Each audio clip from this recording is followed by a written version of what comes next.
حضرت عمر فاروق رضی اللہ تعالی عنہ اغا صحابیو گورا لویا وورا لاول چه اللہ پاک داغا پا حق کے یوزل نسوسو زلا دا اعلان کریو دا پیغمبر مبارک پا جبا ذکر جی پیغمبر دا خلین خبر وزی دینی خبران تشریعی خبران واغا وحی وی وما ينتق عن الهوا ان هو الا وحی یوحا نو رسول اللہ مبارک دخلینا اللہ یو دل نسو زل دا خبر وستلی دا چه عمر فی الجنہ چه عمر جنتی دے دا احد پا غرب اندی نبی کریم صلی اللہ علیہ وسلم ولالو او دا غر اگلا زید زلزلے اکلا نو حضور پاک دا خپا مبارک او چتکلو دے غر لے رو برولا وی اسکن احد غلشا فقلارش انما عليك نبيا یو انما عليك نبي یو در باندې پیغمبر ولار دی وصدیق یو ابو بکر صدیق ولار دی وشهیدان دو در باندې جمدی شهیدان ولار دی جمدی شهیدان سوکو یو حضرت عمر فاروق ته اشاره و بل حضرت عثمان رضی اللہ عنہ یو بلا موقع باندې رسول اللہ صلی اللہ علیہ وسلم یو باغ کې ناسته او د حضور پاک یو صحابي دی غوي نن بزه د رسول الله مبارک د دربان او د خادم سعادت حاصلوم چې دا غنن خادم شم بواب دروازه باندې ودرېګم وی ادرېګ د موعده کې حضرت ابو بکر صدیق رضی الله عنه راغی دروازه د باغ وټکولا ما وی سوکه وی ابو بکر ما وی علا رسلک لک پقلار شا زدل تپوس کوم حضور پاک تمی اوی دا اللہ رسول ابو بکر اجازت غوانی وی اجازت مورکو دا جنت زیر مورکو دا کوی او غالی دا دی سطح دا زمکن لگا خکتی اغیبان دی سڑی ادری کی برقر و باسی قفوت وی پانا بیکی وی حضور پاک دا کوی پا غالا باندے ناستو گربی و نخبی مبارکے کوی تزولندے کڑے وی حضرت ابو بکر صدیق راغے و خواکی و سرم اقا غالا کے ناستو لک سات پس بیا دروازہ اٹھکے دلا ما وی پا قلار شا تپوس تلکوم ما دا حضور پاک نا تپوسو کو چی دا اللہ رسول عمر دی اجازت غواڑے وی اجازتم ورکو دا جنت زیرم والا ورکو حضرت عمر فاروق رضی اللہ عنہ راغے او گس طرف تا رسول اللہ مبارک نوم دا کوئی پاغاڑا کے کیناس سمر لوی خبر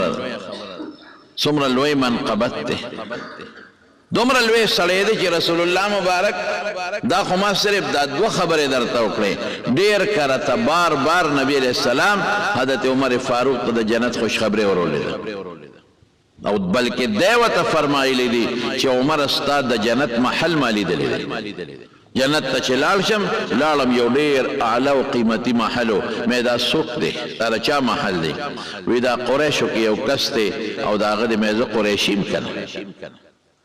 وی چی دا محمد صلی اللہ علیہ وسلم دا امتی محل دے میزا محمد ام کنا صلی اللہ علیہ وسلم زما سوک امتی دے وی دا حضرت عمر محل دے وی ظلمی غختل چی وردن نشما وی عمر استا غیرت را مخ کے شو عمر خودیر غیرتیو نوی کورتا دن نشما حضرت عمر دا خوشحالین نو جڑل وی دا اللہ رسول ابکا اغار یا رسول اللہ زبا پتا غیرت کو مچی زما کورتا بی زما دی اجازت نوالی وردن نشو اوہو زما دی کورتا خودن نشو دا دیر لوی منقبت تسے دا سی بادشاہی اللہ ورکڑے و حضرت عمر لا چی 22 لاکھ و تقریباً 50,000 صدا پاسا مربع میل علاقہ دا حضرت عمر پا زمانے کے فتح شو لوئی لوئی غٹ غٹ چی اغا خلق و بزان تسوے او لوئی بادشاہے وے لکنن چی دا امریکے و دا روستا دا ٹولے فتح شوے او اسلام دیر زیاد خور شو دا حضرت عمر دا نوم نبا خلق را پیدا دس بادشاہی ہے او دا انصاف بادشاہی ہے کڑے دا قسم پا خدا چے کم سڑی ہے گورنر مقرر کڑے دے وورے او کم سڑی ہے قاضی مقرر کڑے دے او کم سڑی ہے دا زکاة چیرمین او مشر مقرر کڑے دے کم دا پولیس مشر مقرر کڑے دے دا پولیس دا نظام دا حضرت عمر زمانہ کے شروع شو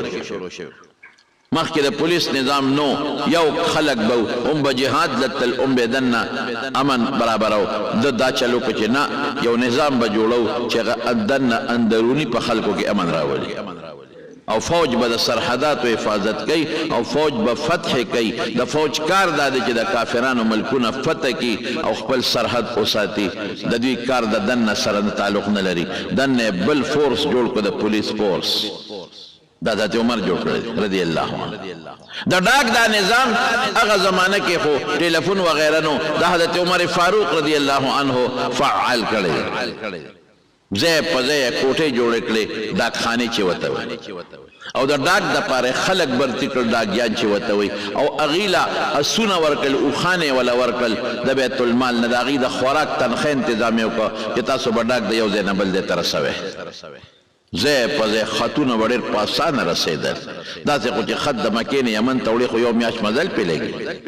بس خط به یې ورکړه او 15-16 کیلومیټره به بل ځای کې ډاکخانه وه ده به هلته یوړو هغې نه به بل سړی راغی هغه به هلته یوړو د ډاک سسټم ده جوړ کړو د پولیس سسټم ده جوړ کړو بیت المال خو د مخکې نه و خو بیت المال د ښه زبردست طریقې سره فعال کړو خو بیت المال ډک شو د پیسو نه غریبانانو کونډو له زبردست پیسې ورکړې او بعضې ځایونه چې کومې به فتح شو نو هغه د بیت المال دپاره پرېښې وې چې دا به د بیت المال یا که د بهر نه څوک غریبانان مسلمانان هجرت وکړي دا به د هغوی شي یو عجیبه نظام یې جوړ کړی زبردست نظام نو عدل او انصاف څومره دی چې کوم گورنر دی کم پولیس چیف دی افسر دی کم د ډاکخانې مشر دی کم قاضي دی کم د زکات او د عشر چیرمین دی هغوی ته اډر ورکړی چې تاسو به څه کوئ واورئ ښه تاسو به یو نری جامې نه اچوئ پټې جامې به اچوئ نری جامې قیمتي وي او غټې جامې ارزانې وي نو تاسو به ډبلې غټې جامې اچوئ دا نری لباس دا قیمتي لباس دا به بالکل نه اچوئ نمبر 1 نمبر 2 اعلی ترکی اس چې په هغه زمانه کې اعلی اسو هغې به سورلي نه کوئ نن سبا خو چې زمون کوم منسټر صاحب حلف اخلي نو شیرواني ځان له جوړه کړي قیمتي شیرواني او قیمتي جامې ولې زه وزیر جوړېږم زه دا حلف اخلم په اعلی قیمتي په صدر کې او په یو ځای بل ځای کې قیمتي اعلی جامې ځان له جوړې کړي حضرت عمر څه اډر دی چې اعلی جامې به نه اغوندې د غریبۍ جامې به اچوي دا تاسو کې قبر پیدا کوي چې کوم ځای کې غریب سړی راشي تعالی ستا جامو ته وګوري دا هغه بړه خوري اوهو چې زم داخل زما زویم دا گورنر وي دا وزیر وي نو څه خبره وه څونه خشته جامې اچولی دي دا به نه چې غریب سړي ته دا احساس را نه شي چې زما جامې کمزورې دي او چې مالدار راشي او تا ته وګوري هغه ته ځان کچه ښکاره شي چې دا ما کومه قیمتي جوړه اچولې ده او زما وزیر صاحب او زما گورنر صاحب کومه کمزورې جوړه اچولې نو یو شرط پکې دا و چې جامه به کمزورې اچوې د غریبۍ جامه قیمتي جوړه به نه اچوې دویم شرط سره اعلی اس باندې بس ورلی نه کوي ترکی اس اعلی اسو په بیکار اس بس ورلی کوي نن څه چل دی زمون وزیر صاحب لا حلف نه غسه چې جاپان نه قیمتي گاډي ولا مخ نه ولاړي او هغه لنټو زره او هغه گاډو کې ګرځي چې غریب سړی پاګه کې ګرځي دي نشي حکومت پیسې ټوله پدې ولګي په خدای قسم ټوله پیسې پدې ظالمانو لګي حلف چې اخلي قانون دې تپوسته وکا او گورنر صاحب دا وزیر اعلان او د وزیرانو نه حلف اخلي نو د شلو 15 ډیر شو گاډو اړه د مخ کې نه وکي نو جاپان نه ولا اعلی گاډي راشي ولی وزیر صاحب اوس حلف اخلي دي کې به وزیر صاحب کې نه وزیر اعلی صاحب له قیمتي 100 گاډي راشي د پروتوکول گاډي دی او د پولیس افسر گاډي دی او د گاډي دی د سیکریټري گاډي دی پیسې ټوله پدې لاړه او چې په لار رواني پونګي دي مخکې وروسته رواني ټول نظام چې وزیر اعلی کوم علاقې ته ځي چې گورنر راځي او چې صدر صاحب راځي وزیر اعظم صاحب راځي توبه وباسه ټول نظام مفلوج لارو کې ځای په ځای پولیس والا ولاړي غریبانان سر نه ماښامه پورې په ډیوټۍ کړي ولې د باندې څوک حمله ونه کړي څوک هلکه څوک څه وایي ورته لرې که مړه په د څوک څه کوي چې پرون وزیر نو د خلکو د غم خادو لمنه ته په دې کوڅو کې به نه ګرځېده نه صاحبه دا خو لوی سړی شو که نه د قوم څونه پیسه پې تباه شي او غرقه شي دا پولیس والا په دې لارو کې غریبانان ولاړې سار نه تر ماښامه پورې ډوډۍ د غریبانانو ني او ولې صاحب را روان دی گورنر صاحب را روان دی وزیر اعلی صاحب را روان دی او زه په دې ډي سي او اے سي او پولیس افسرانو دا ټول مړه خدای ته وګوره لړکا بچا په سینه کې د خدای قرآن پروت دی د غاړو عزت نشته د چا په سینه کې د رسول الله مبارک حدیث پراته دی او د چا په مخ د پیغمبر ګیره د په سر پټ کړي په خدای کسو کې عزت هم کوي بلکې هغه دې مار لټۍ په گاډو کې ورګه تلاشي دلاله ګیره ولا ګوري په دې ګیره کې د سنی پټ کړي الله اکبر دا پروتوکول چین ترقی په دې وکړه چې صدر په سیکل ګرځي چین ترقی په دې وکړه چې وزیر اعظم په سیکل ګرځي په دې ترقی نه کېږي په دې د قوم پیسه غر کېږي نو د حضرت عمر دویم قول سو چې اعلی اس ترکی په هغې باندې ګرځي په عام اس بس ورلی کې دا دویم شرط نمبر دریم شرط په دې سي په دروازه به د څوکیدار نه ولاړ چې هر سړی کم وخت ضرورت دی چې تا ته هر وخت را رسېدی شي څوکیدار ونی دلته سي یو دی څوکیدار د چاختی ګاډ جمع کا د کم ځای نه راغلی د جرمني نه راغلی نو خو د پاکستان کس دی کنه گورنر صاحب سره کار دی وزیر اعلی صاحب سره کار دی صدر صاحب سره کار دی منسٹر صاحب سره کار دی کنه یو ځای شناختی ګاډ بل ځای جمع کوه تفتیش کوه صاحب هغه سیدونه در پورې مګه چې ته خدای خبر څه شی ځان سره نه دن نه کړ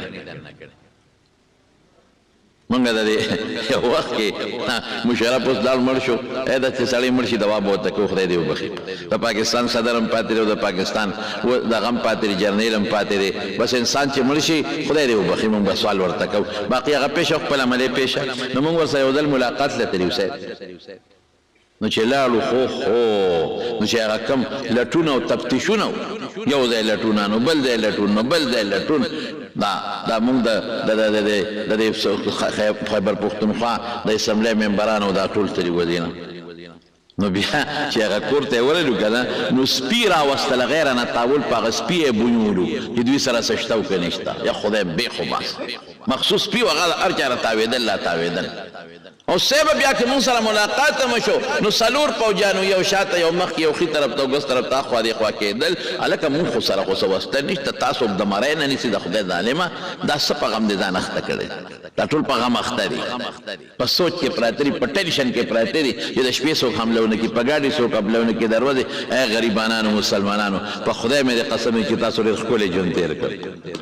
ښه شته په خپل پټي کې د ګنو په فصل کې دننه ولاړې پروا دې نشته د شپې او بخور له روانې چارې دې په وګۍ پروا دې نه دې خو دې راشي د شپې او بخور له ځه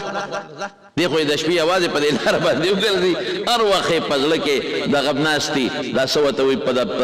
دا خېټه کې خوله مې بل طرف ته ځي په دا خېټه کې دنې ګیدړ ناست دي او په یره کې پروت دي چې خدای پاکه څوک مې مړ نه کړي د ښځې نه م یېرېږي د اوښې نه م یېرېږي او د رور نه م یېرېږي لرې که دا ژوند مې نه دی خوښ ښکلی ژوند زمونږ ستاسو دی الحمدلله نو بل شرط دا چې دروازه باندې به څوک نه ودرې چې څوک کم وخت راځي او د چا څه قسمه مسله نو نه ډایرکټ به راځي بل شرط یې شو د چا دعوت نه به نه دی څوک دله ډوډۍ وکړي نه به ځي د ده به څه کاري دا یو رشوت دی تالی درکوي نه به خوري عام دعوت کوي لکه تا ته مو یو نورو خلکو ته م هغې ته تلی شي خو خاص دعوت له به نه دی خاص دې ته وایي چې ورته پته وي چې دا وزیر صاحب راځي ولیکم او که دې نه راځي بیا نه د چا هدیه به نه قبلوي څوک دله تحفه راوړي که نه د ده به څه مسلې د رشوت کې دله راوړه که داسې یو سړی چې د مخکې نه به دله تحفې راوړې اوس هم دله تحفه راوړه نو هغه تحفه ته قبلوه ګرې تحفه به هم نه قبلوي او بیا به څه بیا چې به کله دا احتساب دا د محتسب سیسټم هغه جوړ کړی چې کله به د وزارت نه جدا کېده نو بیا به یې روغ وختې وایه که نه چې ته مې وزیر لګولې څونه مال دی اوس چې څونه مال نو حساب بیا ورسره وکړه نو چې هغه مال به چې د وزارت نه مخکې به څومره اوس هم هغه دی دغه تنخواګانې اخېستې دي په هغې کې ځان له سوجاتې کړې ټیک ته او باقي چې به څومره هغه به یې غونډ واخېستل بیت المال کې به جمع کړل دا د حضرت عمر انصاف او دا زندگی خپل هم ده عمل لومبې په خپله کوي نن سبا خو زمونږ وزیر د بل احتساب کوي خپل نه کوي او چې خپل پرې راشي محتسب هم ډغره ورکړي ځه وایي ته د ما حساب کتاب کوې نو چې بل راشي نو هغه خپل سره احتساب کوي نو چې بل راشي نو هغه بل سره احتساب کوي احتساب دې ته وایي چې اول ځان سره وکړه هغې نه پس بل سره وکړه ځان سره څوک کوي دا چې کوم په غټو غټو کورسو ناست دي او ستا د حساب کتاب کوي او ستا د قاضیان مازیان او دا لوی خلک دي په خدای که هغوی ته څوک کشم کولی شي د هغې ګاډي له څوک لازم نه شي ورکولی چې دې ګاډي کې څه شي دننه روان دی دا نه دی دا قانون نه دی قانون دی چې د غریب او د مالدار دپاره قانون دی چې د جج دپاره او د هغه دپاره یو برابر قانون دا د حضرت عمر رضی الله عنه وسوره مصر ته روان مصر هغه زمانه کې د یهودیانو د عیسایانو ځای په لاره روان دی مصر ته او لوی لښکر ورسره دی او دنیا رپېږي چې حضرت عمر مصر ته را روان دی او هلته د مصریانو کې چې کوم عیسایان او یهودیان دي هغوی سره څه بعضې معاهدې دي وایي زه په خپله دا دستخط کړم حضرت عبد عمرو بن العاص رضی الله عنه دی چې روان دی صاحبه نو یو اوښ دی او هغه اوښ کې یو دی یو غلام دی دوه کسه په یو اوښ دی نمبر په نمبر به په اوښ باندې سورېدل چې کله به اوښ روان و دونه میله اوښ ځي نو عمر به پې سوري نو بیا د هغې نه پس به عمر کوز شي نو غلام به برخېږي نو عمر به پړی نیولي او روان وي واه واه نو غلام ورته وایي صاحب زه خو ستا نوکر یم زه خو خادم یم ته به بره ناست یې ما به پړی نیولي وی نه الله له به څه جواب ورکړو انصاف دا دی چې څومره مزل زه په اوښ کوم دومره به ته کې څومره چې تا د اوښ پړی نیولی دومره به زه نیسم په دې طریقه روان دی مصر ته او چې مصر ته نږدې شو نو د مصر یهودیان او عیسایان او مسلمانان ټول استقبال ته ولاړ دي چې دا عمر به څنګه سړی وي دا څوک دی چې دی راغی نو اتفاق ته ګوره هغه وخت کې د حضرت عمر د پړي د نیولو نمبر راغی غلام ورته وایي صاحب د خدای خاطر وکړه خلک رالل د لښکر امیر المؤمنین د خدای لحاظ وکړه ته بره کښېنه شرمېږو مونږ حیا م ځي خلک وایي دا څنګه بادشاه دی نوم دی په دنیا خور دی ټوله دنیا دی پیژني خلک د استقبال له راوتی دی نو دې وخت کې به پړې تا نیولې غلام به بره ناست ټول مسلمانانو پوزه ښکته کېږي موږ رسوا کېږو موږ شرمېږو د خدای خاطر وکړه مهرباني وکړه ته بره کښېنه غلام به پړې نیسي او غلام منتونه کوي چې صاحب زما دپاره شرم دی بېعزتي د خلک وي غلام بره ناست دی امیرالمؤمنین پړې نیولی دی آها وایي ټیک شوه دا خبره خو دلته د بېعزتۍ ده او قیامت پر ورځ به خپل رب له څه جواب ورکړو دا غلام هم د خدای بنده دی که نه زموږ د خدای بنده دی داسې نه کېږي زما نمبر دی د اوښ د کوزېدو پړی به زه نیسم او غلام ته خېجه بره غلام یې بره وخېجه او چې روان دي او وردن نه شو استقبال دی نو د یهودیانو عیسایانو چې کم خلک و ملایان هغوی کتابونه راغښتي دي او د آخرې زمانې د پیغمبر د دویم مرګري حالات یې کتلي دي چې عمر کم یو دی هغوی سره دا ټول په کتابونو کې موجود و هغوی چې بره وکتل اوښ ته چې غلام ناست دی وی هغوی ته خو پته وه چې دا پلانکې نمبر اوښ د عمر دی وی کتل وی دا ستاسو د پیغمبر دویم خلیفه نه دی چې دا بره ناست دا نه دی هغه خلکو ورته وی خلیفه دا بره نه دی دی غلام دی دا چې پړی نیولی دی لکه د مزدور په شان او د اوښ نه مخکې روان دی دا امیرالمؤمنین عمر دی چې د هغه شکل ته وکتل هغې وی والله د پیغمبر دویم خلیفه هم دا دی او دا امیرالمؤمنین عمر فاروق دی دې ته عاجزي وایي دا کرتبې کړی دی د حضرت عمر دې حالت ته خلک ګوري ایمان راوړي او صاحبه کمیس یې په کجاوه کې نښتې و د اوښ په هغه شي کې شلېدلی و نو چې هلته لاړ نو ګورنر ورته وي عمرو بن العاص رضی الله عنه نوې جوړی وله راوړه وی صاحب دا جوړه واچوه وی ولې وی استاد سره د یهودیانو د عیسایانو مشران راځي ملاقات کوي نو په دې جامو کې خو دا شلېدلې دي ټوکړې دې ورته لګولي جامو ته ټوکړې لګولي او اوس دې په اوښ نه چې کوزېدې نو لمن دې لا بېله شلېدلې ده پلو بېله ویزان دی واه خلک وایي دا څنګه امیرالمؤمنین دی دا اعلی جوړه واچوه نو چې هغوی تا سره راشي ملاقات وکړي او ورته څه وایي وی کفا بالایمان زینتن وی د ډول شی جوړه نه ده د ډول شی ایمان دی ایمان سړی په ایمان ډولې ښکاري او د ایمان په آثارو ډولې ښکاري په جامه سړی ډولې نه ښکاري د ایمان اثر دا دی چې دا جوړه چې دا تا ماله د بیت المال ده زما خپله دا جوړه شته دی که دا شلېدل رسول الله صلی الله علیه وسلم غوندې شخصیت حضرت عائشہ صدیقہ رضی اللہ تعالی عنہ یو صادر دوراوړل او صحابو ته داسې مخامخ کوخل وی اے صحابو دې صادرونو ته وګورئ چې وی کتل هغې ته ټوکړې لګېدلې هغه شلېدلې وې او هغې ته پستن تار ټوټې لګېدلې وې وی اے صحابو دې صادرونو ته وګورئ زما د الله په ذات قسمي د پیغمبر د خدای د محبوب مصطفی روح په دې دواړو صادرونو کې قبض شوی دی نه صادرونه صاحب ایمان دیتا وای اقا شلیدلو جامو کې چې لمن ته زولنده د شلیدلې ده د یهودیانو د عیسایانو خلک راځي او چې عمر ته ګوري چې د روب د دبدبه امیر المؤمنین لوی سړی او دا د شکل دا انصاف د بیت المال یو جوړه دې استعمالي دلادل خدای پاک په دقه ایمانی زینت او د حضرت عمر پر عاجزه باندې د دنیا کافر او ته ایمان ور نصیب کړي لوی سړی لیکن دغه حال او چې کله ته سا او خېږي او قبر وفات کیږي نو بچی ته وصیت کوي بچی زموږ قرضونه څومره دي امیر المؤمنین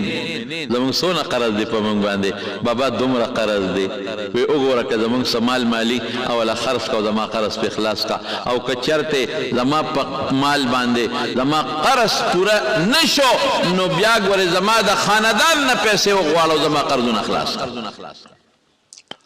نن چې ستا بادشاہ چې ته ریټیر کېږي عمرې ورشه مربع یې ګوره ورشه بنګلې یې ګوره په بار ملکونو کې بنګلې ګوره دا حال دی حضرت عمر د دنیا نه ځي او قرضدارې لاړ دا ژوند دی د حضرت عمر فاروق او انصاف تقاضا څه ده د روم یو بادشاہ راغی مسلمان شو جبله نوم د روم بادشاہ حضرت عمر دون عزت ورکړ چې په خپله ورسره عمرې له لاړ په خپله زه چې زه سره عمرې له ځم لکه د بهر نه یو سړی راشي ته ولې عزت ورکړې داسې پروټوکول یې ورکړ زه سره عمرې له ځم د روم هغه بادشاه جبله سره چې عمرې له لاړل طواف کوي د طواف دوران کې یو غریب سړي طواف کو هغه د هغه جبله بادشاه په لنګ باندې خپه کېښوده دغه نه لنګ پرېوت خپې په کېښوده ځمکه باندې راښکې شو هغه خیال نو خپې کېښوده چې هغه جبله قدم واغېست لنګ ته لاړ به د جبله لاس اوچت که او هغه بنډېسې په دا مخ و خو هر شي مانه دې لنګ وغورځو زه دې بې عزته کړم هغه ویل صاحب مخ خو نه دی غورځولی تا ولې ځان پسې راښکه تا به لنګ اوچت کړی د مخ په به پې نه راتله که نه بس دا انصاف حکومت دا نه ده که د دې زمانې حکومت دی چې غریب سړي لا جیل شتا غریب سړي لا پانسي شتا مالدار که ارسو کې هغه لپاره اسم نشته داسې نه ده دا قانون دی باندې سوی ظلم نشي کولی ته خو د روم بادشاه او که ارسه دا د مسلمانانو بادشاهي د حضرت عمر امیر المؤمنین مانې سپېړه استرا والله که دې پرېږدم لا حضرت عمر ته درخواست وکړه استغاثه وکړله FIR درج دې سړي زواله حضرت عمر فاروق رضی الله عنه ورته وایي چې هلکه خیر دی بنډیسیه معافي کا میلمه دی او راغلی دی او مسلمان شوی دی او بادشاه دی او پروا نشته دی خیر دی تا دې سپېړه وستا لا به اجر درکړي هغه له خو ما تا ته پته نه څونه عزت ورکړه زه ورسره په خپله رالم او ما ورسره عمره وکړله باندې څه وایي امیر المؤمنین که ته زما انصاف نه اخلې نو د قیامت په ورځ به د حضور پاک په مخ کې الله ته بیا شکایت کوم چې عمر مال انصاف نه دی اخیستی اوس خوښه دی خپله دې په سپېړه والې ما خو قصدن په لنګ په نه دی ښودی که ته زما انصاف دلته نه هلې بس ما اخله خو ما سره ظلم شوی دی زه به د قیامت په ورځ د خدای دربار کې بیا تا راکاږم د رسول الله مبارک په مخ کې چې د مال انصاف نه دی اخیست څنګه حکومت چې دی عمر پر پیدا شو نه خدای ته وګوره بادشاه راوغوښت جبله وی تا دله سپېړه ورکړې دی وی ولې وی د زما په لنګ پکې ښود او ما قدم واغېلن نو د خو قصدن نه دی ښودی که نه خیر دا خبرې دي زموږ اسلام ته مسلمان یې هغې ښه په اطمینان پوهې که ته مسلمان یې د دې به تا نه الله تپوس کوي که نه مخکې خو ته عیسایي اوس خو مسلمان شو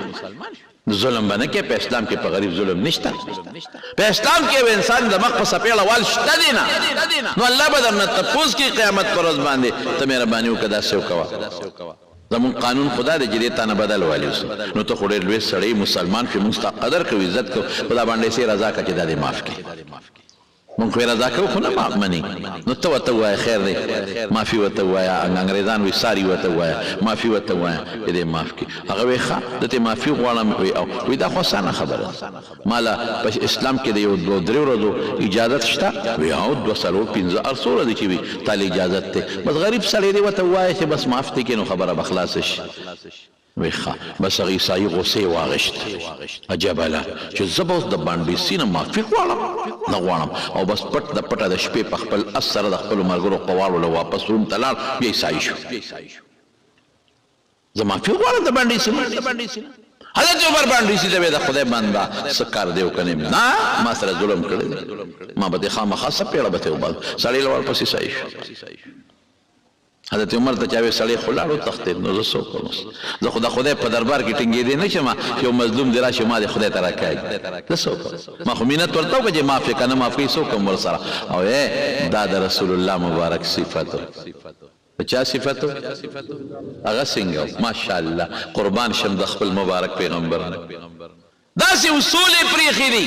داسې قیمتي اصول په خدای قسم چې هغې کې یو موقع باندې روان دی او صف دی د مسلمانانو په جهاد کې صف دی صف رسول الله مبارک سره غشي دی هغه شي داسې رانیولې دی او نیغې روان کړی دی وي ما دې غشي سره یو شان ودرېږې صف نیغ کې صفې نیغم یو صحابي ولاړو هغه لږه خېټه بار وه د صف نه او پخوا خو به کمیسونه کم وو د کمیس په ځای به خلکو څادر والې وو د رسول الله مبارک غشي د هغه په خېټه راښکلی شو د هغه صحابي اوهو خېټه دې راله خوږ کړه خېټه دې خوږ کړه خېټه دې خوږ کړه رسول الله مبارک ویل که تا خېټه بار رستی وه خوږ خو نه ده ما خو غشي راښکړه نه زما دې خېټه خوږ کړه زما دې خېټه خوږ کړه زه بس معاف مې کنو نه معاف کوم زما خېټه دې خوږ کړې ده بدل به نه نهله صحابه تویش کې راغلل چې ته د خپل پیغمبر نه بدل غواړې هغه خو قصدن ستا په خېټه غشي نه دی راښکلی او که راشي دا خو ته ځان دپاره فخر وګڼه دا څه کې ستا په ایمان نه دی راوړی بلکل مې راوړی دی نو ته د خپل پیغمبر نه بدل اخلي او بلکل هم د پیغمبر مونږ ته ویلي دي چې څوک چا سره زیاتي وکړي بدل به ته اخلي هاي که بل سړی وي ونیسې واچوی جیل ویډه به ما خو قصدن دا کار نه دی کړی ته ما نه بدلوي زه د خدای پیغمبر رسول الله مبارک زر خپله لمن اوچته کړه ها بچی دا غشې واله چې ما تاله کم زور در کړی دی او ستا په خېټه مې غشې راښکلی دی ته مغسې وکړه چې زه خدای ته روغ غاړه لاړ شم دیتا پیغمبر هغه صحابي را منډه کړې چې خېټه د حضور پاک لکه لمن اوچته کړه نو راغې په خېټه ښکلول کوي یو جاړې الله رسوله زه به ستا نه بدل اخلم یو موقع خدای پېښه کړه نو ما وې راشه که د پیغمبر مبارک دا خېټه دې ښکل کړله لیکن دا اصول چا پرېښي دي رسول الله مبارک راشه وایي ما نه بدل په خپله واخله او د ورځې وفات کې حضور پاک اعلان کوي دا وره وی که د چا ما سره څه مظلمۍ چا سره مې زیاتي کړي راشه ما نه د خپل زیاتي تپوس په دنیا کې وکړې واه پیغمبر او زیاتي نو حضرت عمر فاروق رضی الله عنه هغه انصاف سړی یو صحابي تللی و چې ته روم ته هغه جبله بادشاه چې واپس خپل علاقې ته لاړ نو خپل قوم راغېشته او واپس یې په کرسۍ کېنه ته بیا واپس عیسائی شوې راځه خپله کرسۍ دې تیاره ده واپس یې بادشاه کو یو صحابي تللی و جبله ته چوي چې دا مسلمانان یو تجارت دی سړی راغلی مې مال یې راولې چې دی ابو ته ولي ما پیژنې وې نه هغه تاج په سر و خو په عزت کې وي زه هغه جبله بادشاه یم چې مسلمان شوی او بیا بانډیسي رانه بدل اخېسته نو زه واپس رالم خو صاحب دا خو دې غلطي وکړه خیر دی بانډیسي به راضي شو نه زه به بانډیسي نه بد اخلم وی اوس دې څه حال دی او صحابي ورته وایي وی قسم په خدای چې هغه څو ورځې مې په اسلام کې تېرې کړي دي او زما په زړه کې کم خوشحالي او سکون او قسم دی که په دې بادشاه کې هغه شته نو بیا مسلمان شکن وی مسلمانیدو ته میړه کېږي خو په یو شرط اوس به خلک وایي چې نن عیسائی شوې سبا مسلمان شوې بیا عیسائی بیا مسلمان خلک را پورې خاندي نو که عمر ما له لور راکوي نو عیسائی مسلمانېږم خلک زه به دا ویم چې عمر غوندې سړي ما له لور راکړه زه دا بادشاهي پرېږدم او زه مسلمانېږم نو هغه صحابي ورته وایي که زما لور غواړې خو حاضره ده نو د عمر د لور خو اختیار ما سره نشته وی لاړ شه تپوس ته وکړه وی ډېره ښه خو روم خو ډېر لرې مزل و چې راغی حضرت عمر ته ویل وی هغه سړی خو واپس مسلمانېږي اسلام ته اړه کېږي خو د شرم د وجې نه راځي او وایي که عمر راله لور راکوي نو وی زما یو لور نه چې څومره دي قربان د اسلام نه هله زر راځه سامان دې کېده واپس لاړ شه ورته ووایه چې راځه مسلمان شه د عمر لور حاضره ده اما صحابي چې واپس لاړه روم ته او هلته ورسېده نو چغې وې او لارې کوڅې ډکې څه چلو شو وی هغه جبله بادشاه مړ شوی جنازې له یې ورغه ایمان یې په نصیب کړي لیکن د حضرت عمر انصاف ته وګوره دې ته انصاف څومره لوی سړی څومره انصاف او صاحب بله وه لوی لښکر ورسره دی صاحب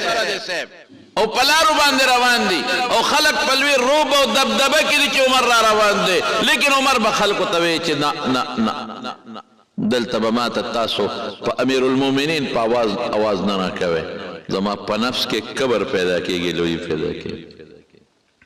خیر واقعات یې اوږده دي زما ورونو ما خو یو څو جلکې درته وي دې دپاره چې تاسو ته پته ولګي چې څومره لوی سړی څومره عاجزي مونږ خلکو کې چې لږ هم لویي پیدا شي که نه نو بس بیا په خبرو کې داسې خبرې کوو چې دا بل هم د نظر نه څه نه راځي په چال کې په جامو کې په ګرځېدو کې په بل څه کې نه عاجزي به کې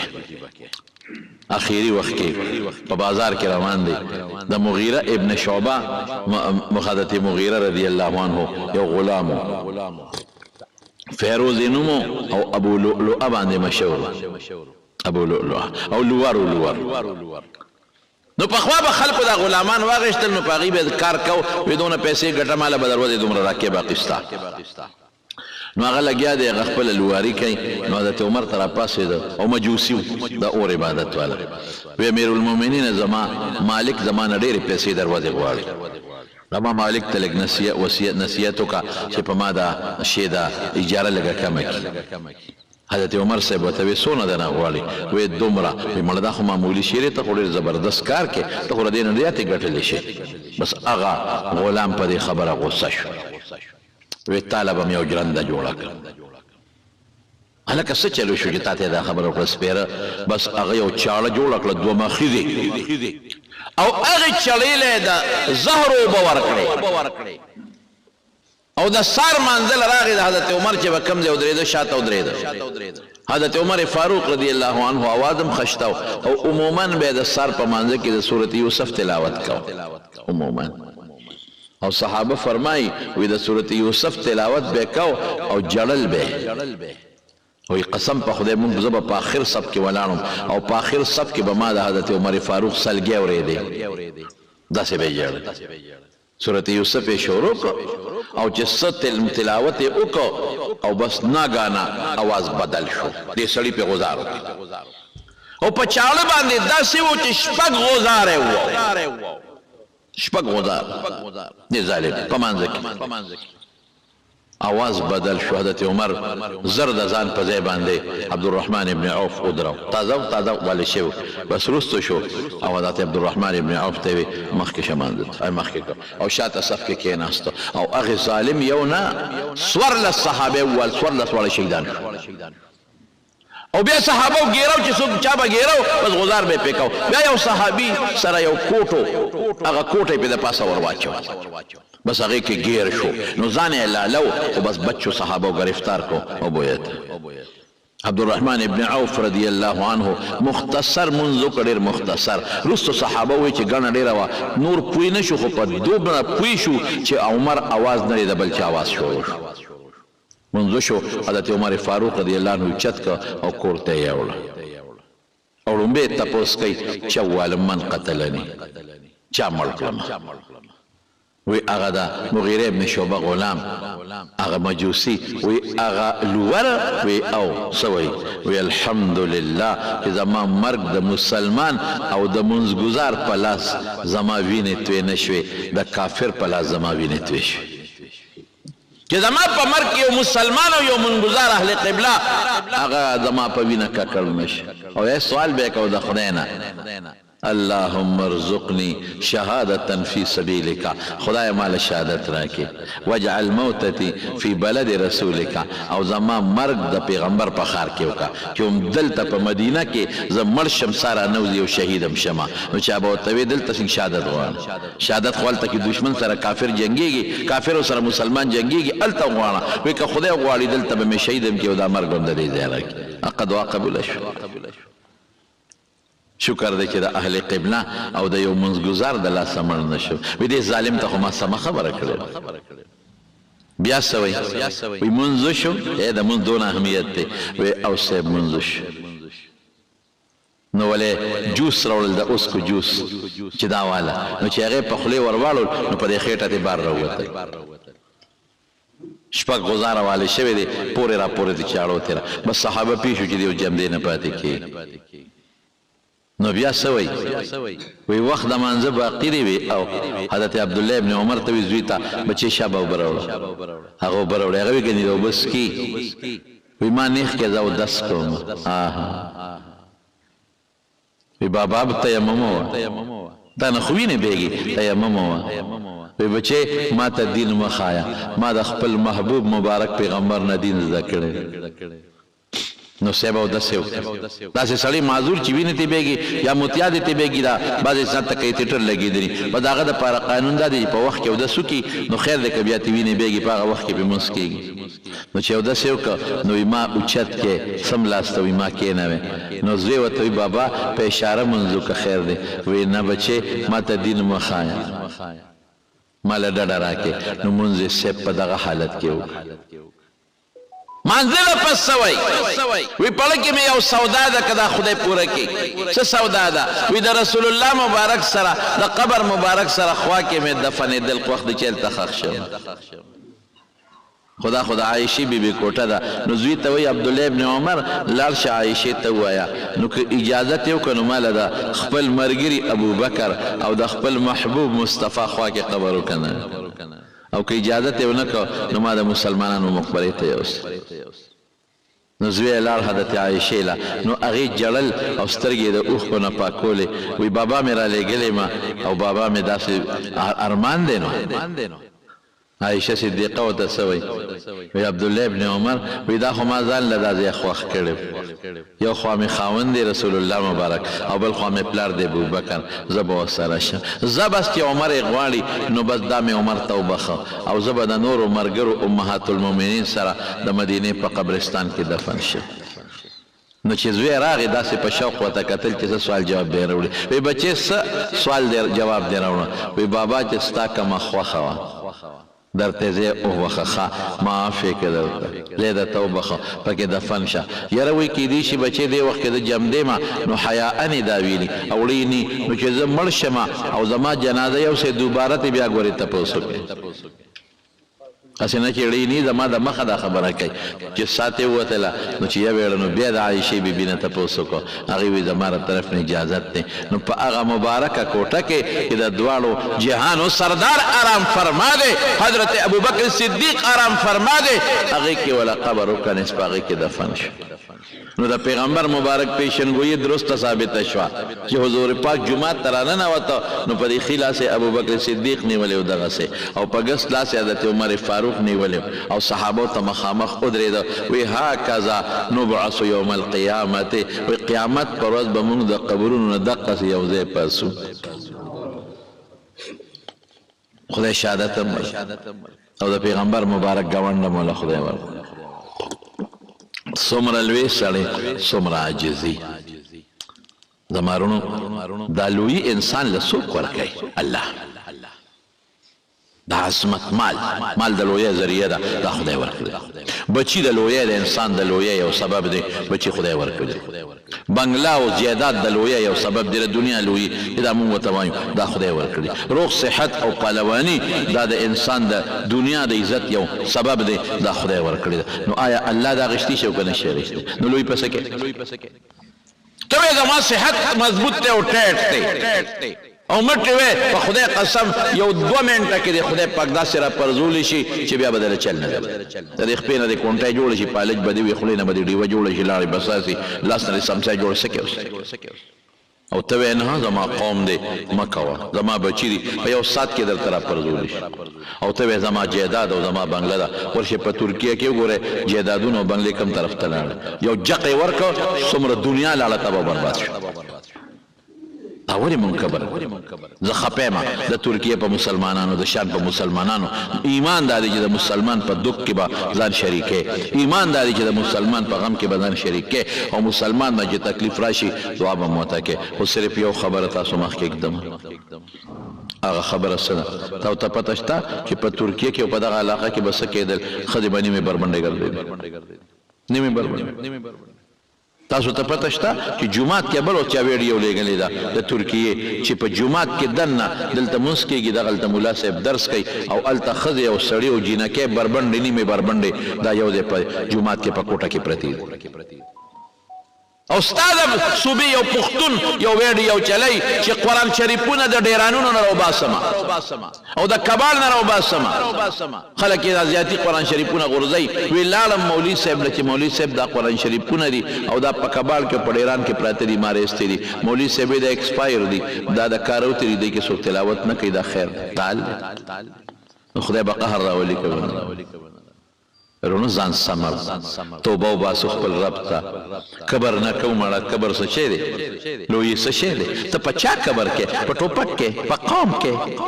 په ځوانانو کې په پیسه کې په بنگله کې په موټر کې په کارخانه کې په جایداد کې زما په خدای قسم سبا دې راپرځوي خدای ته د جزیو کا خدای ته سرخ کته کا د حضرت عمر نه عبرت والا په خدای که ته هر څومره لوړ شي حضرت عمر ته نشي رسېدلی هر څومره اوچت شي په خدای قسم که حضرت بلال ته د هغه خپې دوړې ته مو رسېږي نو زما رونو خبره مې دې پورې کوله چې چاله خدای عزت ورکړي دا خپل عزت ته اوزغمي چې چاله خدای لوی ورکی دا لوی اوزغما او چې څومره له خدای عزت درکې پیسې درکې لوی درکې اقمر سر به سجود شو الله ته په سجده پرو چې خدای ګوره زره دې اهل نیم دا تا راکړي پروردگار زره دې اهل نیم دا تا راکړي او لوی بنه کې کبر بنه کې مسلمان ته به په سپک نظر نه ګوري گاونډي ته به په سپک نظر نه ګوري مولا ته او طالب ته به په سپک نظر نه ګوري خدای ته به په سپک نظر نه ګوري او قوم ته به په سپک نظر نه ګوري رور بی ته به په سپک نظر نه ګوري د ذلت په نظر د عزت په نظر به ګوري خدای به عزت ته نورم سیوا کوي